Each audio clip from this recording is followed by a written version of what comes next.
Krásny deň, priatelia moji, vitajte na mojich ďalších premysleniach. Tentokrát by som sa s vami chcel podeliť o moje myšlienky, ktoré dotýčia trhu krypto, pretože všímam si, že začína znovu čoraz väčší hype alebo čoraz väčší pozitívny sentiment k tomuto trhu, ale podľa môjho názoru ten trh ešte nedostáva toľko popularity, aký by podľa môjho názoru mal dostávať v takomto čase, v ktorom sa nachádzame momentálne. Hovoríme o tzv. Momentálnej trhovej situácii. Rozhodol som sa s vami podeliť mojimi myšlienkami, kde na začiatok by som vám chcel ujasniť a upresniť, že moje myšlienky, moje výpovede nie sú žiadnou finančnou poradou ani niečím, aby som vás prehováral, nahováral do niečoho, Bože chráň. Jedine samozrejme delím sa s mojimi vlastnými premysleniami, myšlienkami, najmä skúsenosťami, pretože netajím sa tým, že 9 rokov sa venujem finančným trhom, 9 rokov trhy sledujem, učím sa o nich, samozrejme ich prenasledujem v dobrom a po tých všetkých rokoch samozrejme mám tiež svoje premyslenia, moje názory, myšlienky, ktoré vychádzajú najmä z mojich 9-ročných skúseností. Čiže budem hovoriť najmä o Bitcoine, pretože Bitcoin predstavuje takú najväčšiu kapitalizáciu, ak ide o svet krypto. Bitcoin je tiež, by som povedal, taký najpopulárnejší. Oficiálne bol tiež zatvrdený pre veľké finančné inštitúcie, ktoré ponúkajú možnosť investície do ETF-ov, to znamená e-shares do Bitcoina, svojim tiež väčším institucionálnym investorom. Čiže začneme od začiatku. Čo je Bitcoin? Myslím si, nebudeme tu predstavovať, pretože každý si môže už len na Wikipédii o tom niečo prečítať, čo Bitcoin je, aký Bitcoin splňa účel, za akým účelom bol vytvorený, kedy bol vytvorený. Ale cestujem po svete, za minimálne 3 roky som precestoval 3 kontinenty, niekoľko desiatok krajín. Všade, kde chodím, najviac medzi rovesníkov, poviem tak, okolo 20, 30, 40 ročných, tak samozrejme sa ma pýtajú, čomu sa venujem. A hovorím, že som trader, tradujem na zlate, ale som tiež investor a zaujímam sa o kryptografiu, o svet krypto, pretože verím tomu, že to je nová éra a nový svet, tzv. 4. revolúcia, ktorej si samozrejme môžete tiež nájsť nejaké bližšie informácie, je niekoľko vydaných kníh o tom. A veľa ľudí mi zadáva otázku, čo to ten Bitcoin je? Či ten Bitcoin nie je finančnou nejakou pyramídou alebo nejakým podvodom, pretože strašne veľká časť ľudí vďaka nemu stratila svoje peniaze. Tu by som sa chcel zastaviť a niečo o tom povedať. Priatelia moji, je pravda, že väčšina tiež peniaze na tých kryptomenách, najviac na nejakých altcoinoch, tzv. Shitcoinoch peniaze strácať môže, ale je to samozrejme dôsledkom toho, pretože títo ľudia kompletne nemajú šajnu o investovaniu, to je jedna vec. Ďalšia vec je to, že nerozumejú sa vôbec žiadnym projektom, žiadnemu výrazu, významu, takisto nemajú takú šajnu, kedy do tohto trhu prísť, kedy z neho odísť, áno, to je veľmi dôležité. Prevažne takíto ľudia nakupujú v čase, keď tá bublina je obrovsky nafúknutá. Tu dochádza, dá sa povedať, často k nehodám. To znamená, predstavte si, že kúpite túto vodu, zaplatíte, reálna čiastka je okolo 40-50 centov, áno. Dosť pravdepodobné, že výrobca tejto vody nafúkne cenu a jej cena bude $30-35. A teraz ľudia, ktorí si myslia, že kúpia túto vodu za $35-40 s nádejou, že tá voda bude stáť ešte $1000, môže prísť, že trh to ohodnotí, následne ten samozrejme výrobca začne vyťahovať zisky, tá hodnota z tej bubliny začne samozrejme čoraz viacej klesať a začne sa dostávať späť na pôvodnú cenu tej danej fľaše. A ľudia, ktorí nakupovali fľašu za $35-40, zrazu sa ocitnú na 10, 5, 3, 4, 2, 70 centov. Začnú sa samozrejme škrabať za hlavu a hovoriť si, že boli oklamaní, pretože kúpili drahú vodu, a tá voda spadla o 80-90%, je hodnota a vďaka tomu samozrejme stratili. Je to bohužiaľ pravda, pretože je dosť pravdepodobné, že kúpili fľašu, ktorá skutočnú hodnotu nemala $35-40. Tá fľaša mala skutočnú hodnotu maximálne do $1, maximálne.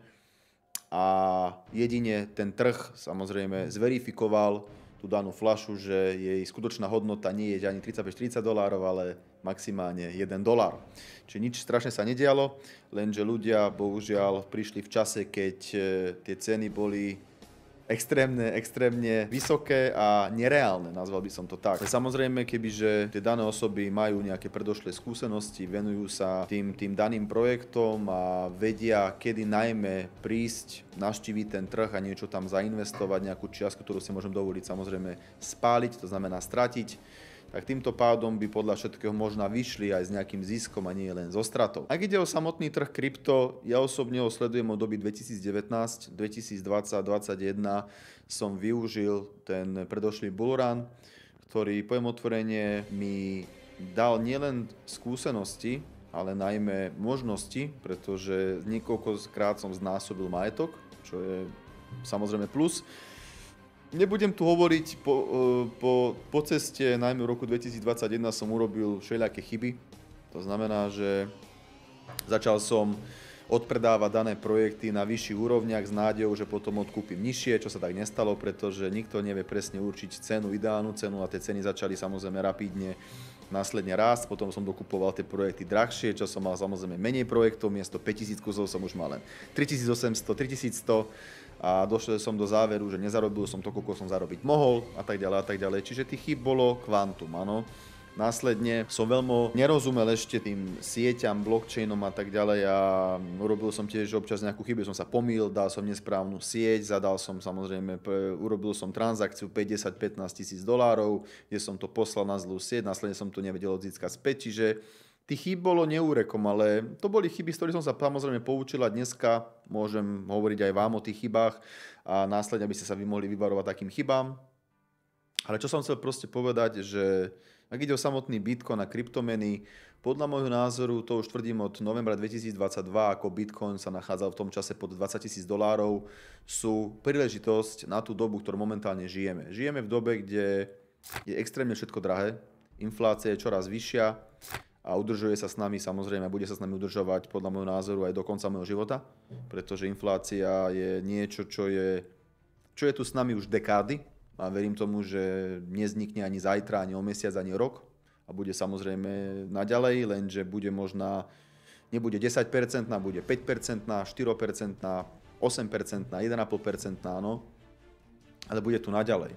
A jedno, čo je pravda, to za posledných 30, minimálne 20 rokov výplaty zastali na tej istej úrovni. Tam, kde výplaty išli vyššie, bavíme sa o minimálnej mzdy, tak išli hore o možná dvojnásobok, áno, to znamená, niekde sa zarábalo 300 eur, teraz zarába 600 eur, lenže hodnota tých peňazí je o štvornásobok nižšia, než to bolo pred 20 rokmi. Dávam jeden príklad, keď ste mali 100 eur v roku 2010, máte 100 eur dnes, už nemáte toľko isto množstva nákupov v tom košíku, ako ste mali v roku 2010, ako máte dnes za tú istú čiastku 100 eur. To znamená, za tých posledných 14-15 rokov hodnota 100 eur značne klesla. A presne kryptomeny majú slúžiť ako ochrana nielen kapitálu v mojom prípade, ale najmä tiež možnosť tú infláciu získať späť a nielen infláciu, ale samozrejme taktiež niečo extra ako tzv. Bonus, áno, za tú drinu, za tú prácu, za to všetko, čo som samozrejme tomu venoval, čas, energie, zdravie a teda, aby sa o tých kryptomenách naučiť čo najviac, aby vedieť samozrejme využiť tie potenciálne cykle. No a samozrejme následne taktiež vedel z toho trhu šťastne výjsť. Všímam si, väčšia časť spoločenstva ešte ignoruje tento trh, nechce sa tomu trhu venovať, pretože dosť často majú negatívne názory. A taktiež väčšina tvrdí, že to je nebezpečné, že na krypte možná veľmi ľahko strátiť, veľa ľudí strátilo a tak ďalej a tak ďalej.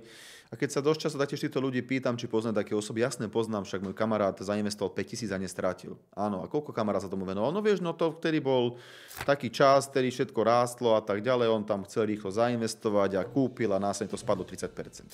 A to je presne to, čo som povedal na začiatku, že ľudia, ktorí len v nejakej danej emócii sa rozhodnú, že dneska je ten deň, dneska idem investovať, pretože všetko rastie, tak môžu prísť už vtedy, keď tí skutoční investori, tí skutoční ľudia, ktorí majú už skúsenosti, vedia, čo robia, vyťahujú zisky a tieto nevedomé osoby nakupujú.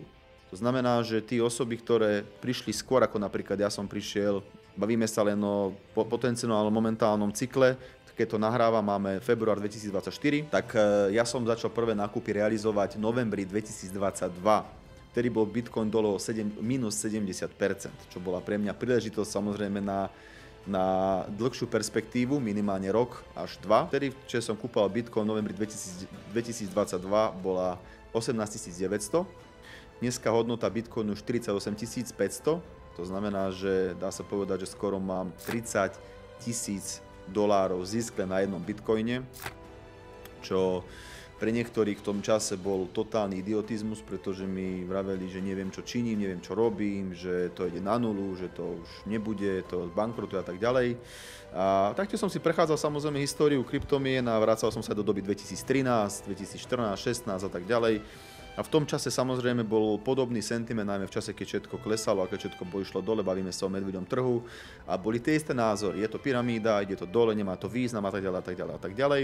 Potom prišlo odreagovanie 100, 200, 300%, ľudia zrazu začali si to viacej všímať, aha, to odbilo, tamto, ale stále ten sentiment nebol ešte taký rozhodujúci, ako keď ten sentiment už bol, keď ceny boli hore o 1000-2000%, alebo niektoré altcoiny aj 5, 8, 9, 12 000%.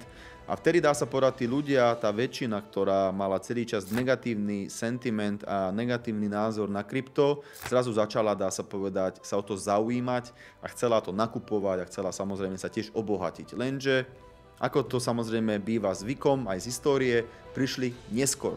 To znamená tam, kde ľudia, ktorí skúsenosti mali, to znamená boli bohatí skúsenosťami a najmä informáciami, zručnosťami, sa samozrejme začali tešiť zo svojich ziskov, ako to napríklad budem robiť ja, niekedy možno koncom roka 2024, alebo niekedy v prvom, druhom, možno v treťom kvartáli 2025 uvidíme. Nikto netvrdí, nevie povedať, čo sa bude diať. A verím tomu, že tá väčšina ľudí, ktorá dneska sa krivo pozerá na krypto, na bitcoin a má negatívne názory, smeje sa z toho, pretože to sa mi často stalo.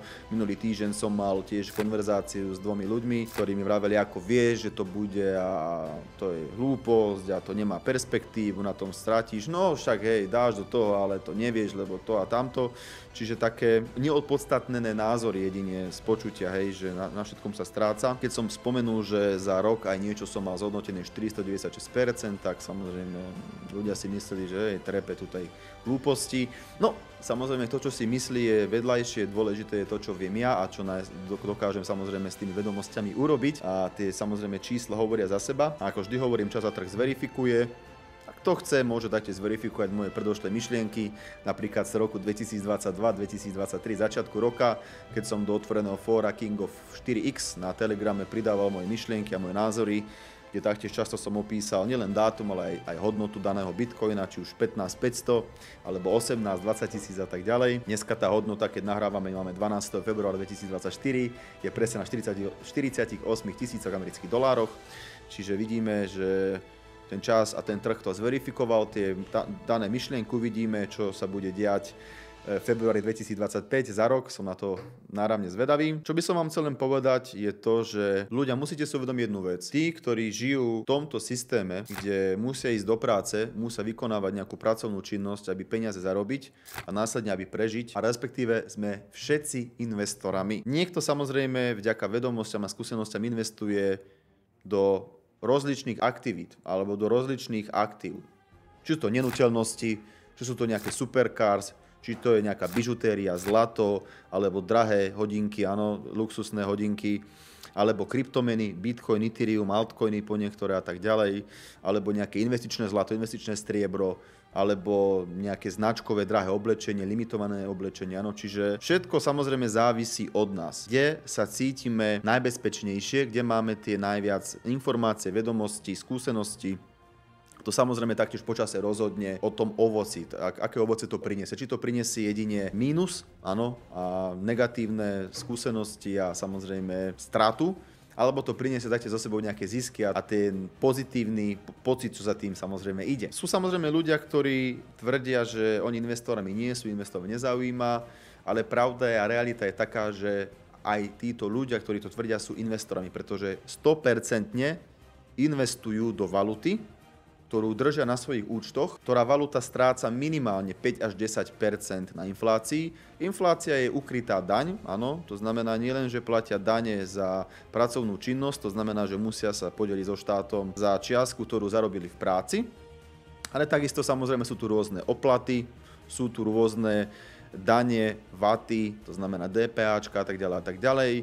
A následne tu tiež ukrytá daň, tzv. Inflácia, ktorá tiež berie minimálne 1,5 až niekedy 5, 7, 8, 10%. Tu bavíme sa o oficiálnej inflácii. Neoficiálna inflácia samozrejme napríklad minulom roku 2022-2023 mohla byť aj 12-15%, ako kde, v ktorej krajine, áno. Týmto pádom, že tieto osoby 100% držia svoje úspory, či už v eure, v českej korune, záleží v ktorej mene, tak tých peňazí je čoraz menej. Týmto pádom ľudia sa stávajú čoraz biednejší, taká je pravda. Čím takto svet ide dopredu, čím je drahšie a drahšie bude, vidíme to na nehnuteľnostiach, bol rozdiel kúpiť dvojizbový apartmán alebo dvojizbový byt pred 20 rokmi v roku 2004, bol rozdiel kúpiť ten istý apartmán v tej istej lokalite v 2014, a je rozdiel kúpiť ten istý apartmán, tú istú veľkosť apartmánu, tú istú lokalitu, ktorá samozrejme po tých 20 rokoch tá budova, áno, ten apartmán môže byť oveľa viac viditeľný, že je užívanejší, pretože po 20 rokoch samozrejme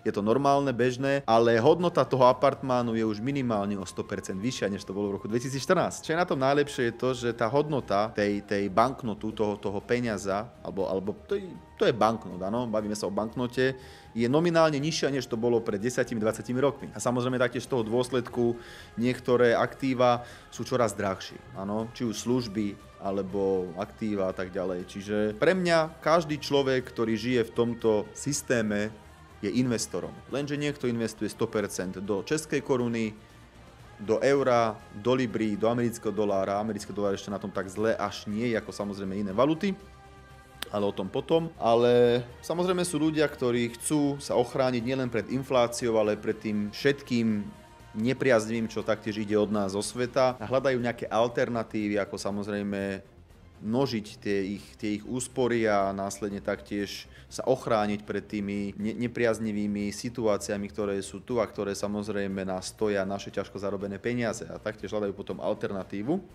No a napríklad takéto kryptomeny slúžia ako tiež ochrana a následne tiež diverzifikácia, ale by som povedal taká možnosť v tom svojom živote dojsť ďalej, áno, pretože nepoznám osobu, poznám tých ľudí strašne veľa, ktorí sa venujú kryptomenám, ktorí majú skúsenosti, zručnosti, vedia využiť dané cykle. To nepoznám takú osobu, ktorá tie zisky nezrealizovala a nekúpila si napríklad taký byt, alebo postavila si rodín dom, alebo zainvestovala tie zisky do nejakej obchodnej činnosti, ktorá tá obchodná činnosť samozrejme tvorila nejaké dividendy. To znamená, že mala minimálne každý mesiac plus z tej investícii 5, 7, 8, možno niekedy aj viac percent, áno. Bavíme sa napríklad o nejakom apartmáne, ktorý má byť na prenájom cez Airbnb, Booking.com, ako napríklad v Dubaji, áno. Niekto si kúpi apartmán, ktorý stojí okolo $200-250 tisíc a mesačná dividenda okolo 8 až 15% mesačne, áno, z prenajmu.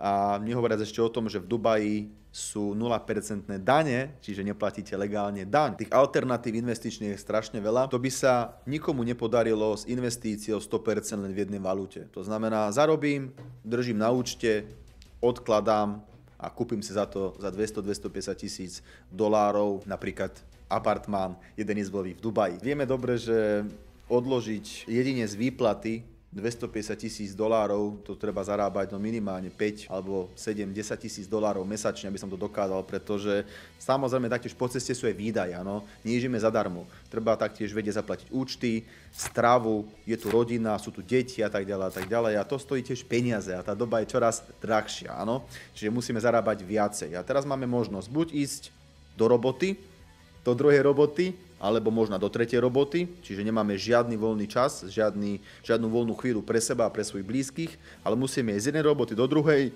a možno ešte na nejakú brigádu po ceste.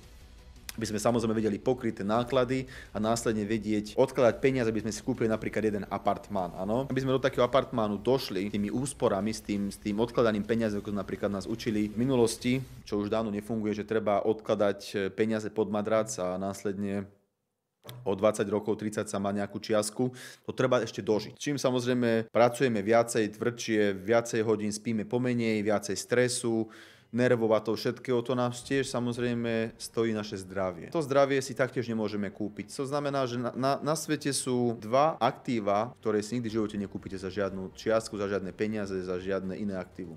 A to je čas a zdravie. Je pravda, že či máte viacej peňazí, to samozrejme môžete si zaplatiť lepšiu zdravotnú opateru, ale zdravie si nikdy nové nekúpite.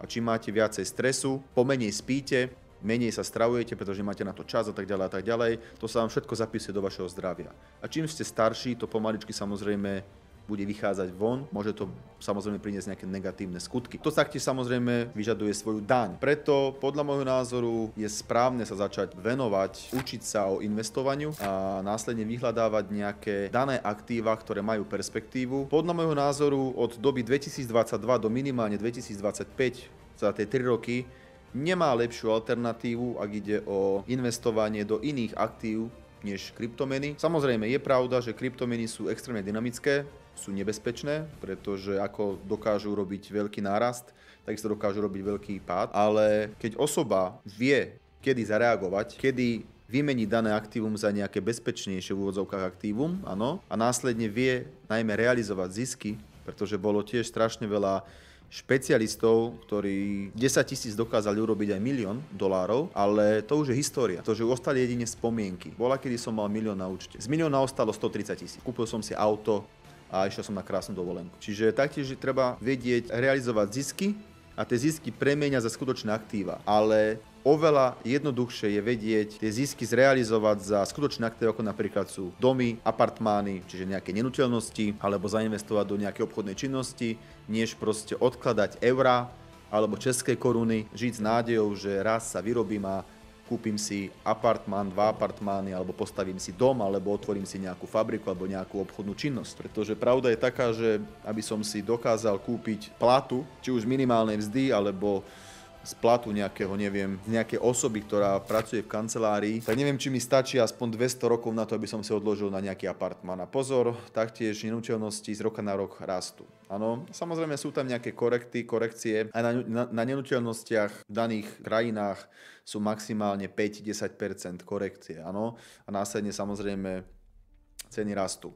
A vidíme to aj napríklad u nás v východnej Európe, či máme Slovensko, či máme Česko, či máme Maďarsko, či máme Poľsko, či máme Nemecko, Francúzsko, to je jedno. Vidíme, že tie ceny tých daných nehnuteľností sú extrémne prepálené, extrémne vysoké a podľa môjho názoru ešte vysoké budú. To znamená, že keď sa možno vrátite so mnou o 10 rokov 2034, vrátime sa do myšlienky nehnuteľnosti, tak je dosť pravdepodobné, že povieme si, vidíte, 2024 nehnuteľnosti boli oveľa nižšie, než sú dnes. A toto isté verím tomu, že bolo 2014. 2014 som nenahrával podcasty, ale viem, že 2014 boli nehnuteľnosti nižšie, pretože bol som v Tatrabanke. Na Slovensku u nás chcel som si zobrať hypotéku na dvojizbový byt v Lučenci. V tom čase v Lučenci dvojizbový byt stál 22 000 eur. 22 000 eur dvojizbový byt na sídlisku. Dneska taký istý byt stojí 70 000. Áno, to znamená, že je tu náraz o 40 až 40 až 50 tisíc eur na tom istom byte, na tej istej lokalite, lenže je pravda, že to sídlisko je 10 rokov staršie, to sídlisko vyzerá už ináč než pred 10 rokmi a takisto je opotrebovanejšie, takisto aj samozrejme ten panelák je opotrebovanejší, ale byt si možno vždy prerobiť, ale už samozrejme za väčšiu čiastku, než to bolo pred 10 rokmi. Čiže na záver by som vám chcel dodať, tí ľudia, ktorí sa nezaujímate ešte kryptomenami, jedine, čo by som vám mohol povedať od seba, myslím si, že ešte stále správny čas si vyhľadať nejakú lektúru, nejakú encyklopédiu alebo nejaké učivo, nejaké kurzy ohľadne kryptomien a začať sa tomu venovať, pretože je to svet, nový svet, ktorý tu s nami ostane minimálne ďalšiu dekádu, pretože to tiež nie je náhoda, že veľké inštitúcie ako BlackRock, Fidelity, Franklin Templeton, Grayscale a tak ďalej, alebo toto aktívum začali ponúkať svojim klientom, a to sú klienti, dá sa povedať, inštitucionálni klienti, áno. Verím tomu, že že boli oficiálne zaakceptovaní nadzorom ako je SEC, áno, ktorý zodpovedá za regulácie cenných papierov a taktiež investícií, tak to nebola tiež náhoda, že to bolo jedine zaakceptované a za rok to už nebude, čiže verím tomu, že to s nami zostane minimálne dekádu. Taktiež táto informácia, táto skutočnosť môže priniesť tú cenu oveľa vyššie než je dnes, pretože ten kapitál, ktorý napláva už dneska vďaka ETF-om je oveľa odlišný od toho kapitálu, ktorý naplával pred 3, 4, 5, 10 rokmi, pretože predtým to bolo skôr o maloobchodníkoch, čiže nás, obyčajných ľudí. A dneska to už je o najmä veľkých inštitúciách, ktoré majú alebo obracajú väčším kapitálom než my, malé rybičky. A keď Bitcoin dokázal dojsť z $1 amerického, bavíme sa o roku 2012-2013, dokázal dojsť do roku 2021, kde jeho hodnota bola 69 500 amerických dolárov. 1 dolár, 69 000 dolárov, v tom čase neboli žiadne väčšie inštitúcie, ak nepočítam Grayscale. Tak čo sa môže stať od 2022 do napríklad 2032, áno, alebo napríklad do 2025. Uvidíme. Nechajme sa prekvapiť, s touto myšlienkou vás tiež nechávam. Určite sa, kedy ku koncu roku 2024 vrátime ešte k tejto téme a pripomeniem vám tieto moje výpovede a túto moju myšlienku. Ak sa vám toto video páčilo, nezabudnite mi dať like a aby ste chceli ďalšie pokračovanie mojich myšlienok, to môžete ma začať sledovať taktiež na YouTube. Tí, ktorí možno chcete napísať na sociálnych sieťach, používam Instagram King of 4X, link nájdete dole v popise. Dávajte si taktiež pozor, ktorý profil nájdete. King of 4X s modrou fajkou, s verifikovaným účtom je môj. Toľko, obchodujte, investujte vždy rozumne, s nadhľadom a najmä so skúsenosťami už a nenechajte sa nikdy oklamať žiadnymi podvodníkami, pretože čím samozrejme budú hodnoty daných kryptoaktív vyššie, tým verím tomu, že taktiež budú vyskakovať po ceste viacerí podvodníci, ktorí budú samozrejme vyhľadávať naivitu ľudí, na ktorých budú môcť bohužiaľ zarobiť, čiže treba si dávať na toto pozor. Nikdy nedávajte nikomu žiadne vaše privátne kľúče, alebo nebodaj nejaký prístup k vašim účtom, vašim kryptomenám, pretože môžete o to veľmi rýchlo prísť. Dávajte si na to pozor. Jediný, kto má mať kontrolu nad vašimi privátnymi kľúčami, účtami alebo peňaženkami, jedine vy sami, na to nezabúdajte. Majte krásny zvyšok dňa.